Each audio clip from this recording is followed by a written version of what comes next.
Hi there, how's everyone doing this morning? So in this brief video, I just want to talk about the reasons that people may be avoiding counselling, even though they know that they need counselling or that they've been wanting to have counselling for a while. This is something that I come across a lot with people I speak to, with some of my clients who eventually come for counselling, but they say they've been wanting to have counselling for a number of years, but they haven't found the courage to do so. And I find it something that I still think that there is a lot of stigma attached to going to see a therapist. Although things are better in terms of promoting therapy as being a good form of treatment, there are still a number of people who just avoid it or just see it as being something bad or negative. So I just want to talk about 3 reasons. I've also made this video previously, so you can find that on my YouTube channel, NU Journeys Counselling, and it's also on my counselling Facebook page. But I just wanted to refresh really because it's still an issue that's ongoing for many people. So one of the reasons people might avoid having counselling is because of the cost. So you can access counselling through your GP. That's usually the first place people go through their GP or a health practitioner. The GP will then refer you on to someone, and that will be completely free of charge normally. They may refer you to a private practitioner like myself, and then you will have to pay a fee, but usually they'll send you to a free service. The difficulty with that is the waiting list. As you can imagine, there are more people needing therapy than there are therapists. So a lot of time, the free services that I used to volunteer at 2 of those, the waiting lists are so long that you may have to wait up to 6 months or longer to see someone, and that's not going to be ideal for someone who needs counselling now. So the cost, really, the main thing to do is to just phone up and inquire with someone. In my case, I provide discounted or reduced rates for students and for people on a low income, and I usually discuss the fees and stuff in advance. So don't let that be something that puts you off. And you also have to look at it as being, if you wanted a fancy car or if you wanted anything, you would find the money somehow to get it because it's what you want, it's what you need.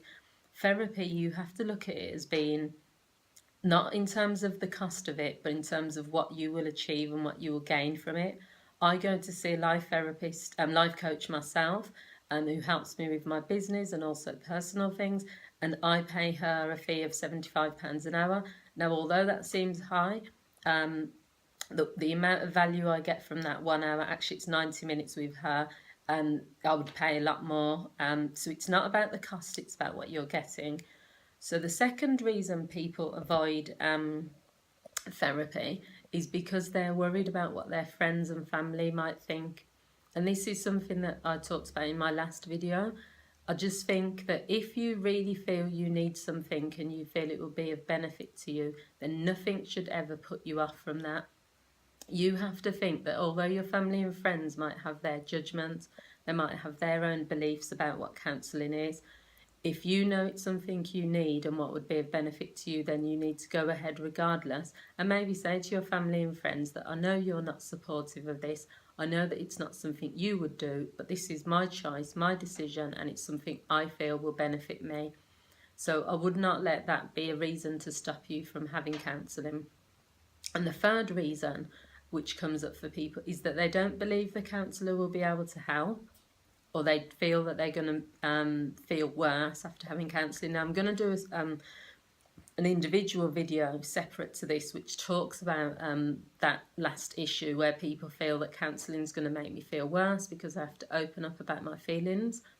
But in terms of whether you don't feel counselling will help, I've also made a number of videos on this issue. Counselling is a two-way process between you and the therapist. The therapist's role is to encourage the growth and development of yourself the moment you come to see her or him, to provide that non-judgmental space for you, to create the environment so that it builds the trust so that you feel you can open up to your therapist. Neither of us know what's going to come out in the room. None of us know what you're going to say and how you're going to feel. So you don't work on the conditions that you can't control. You work on what's happening right there in that room.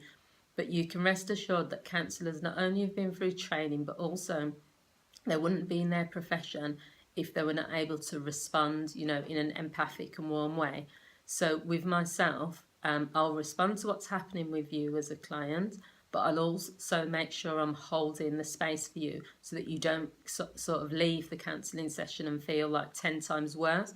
There are always going to be things that provoke or evoke negative feelings, but that doesn't always necessarily need to be a bad thing, because maybe it's something that needed to be released or something that you can work through. So they're sort of the three main reasons. There's other reasons people don't go for therapy, but I think they're some of the ones that come up a lot. So what are your thoughts? Have you ever kind of considered therapy but then changed your mind? Do you agree with what I've said, that these are the reasons that people avoid therapy? I'd love to hear what you think. Thank you for watching, and I hope you found this video useful. As I said, I'm going to be making the other video shortly, talking about why people feel that therapy might not help. Thank you for watching, and please feel free to like, comment and share this video with anyone you think it would benefit. Thank you. Bye.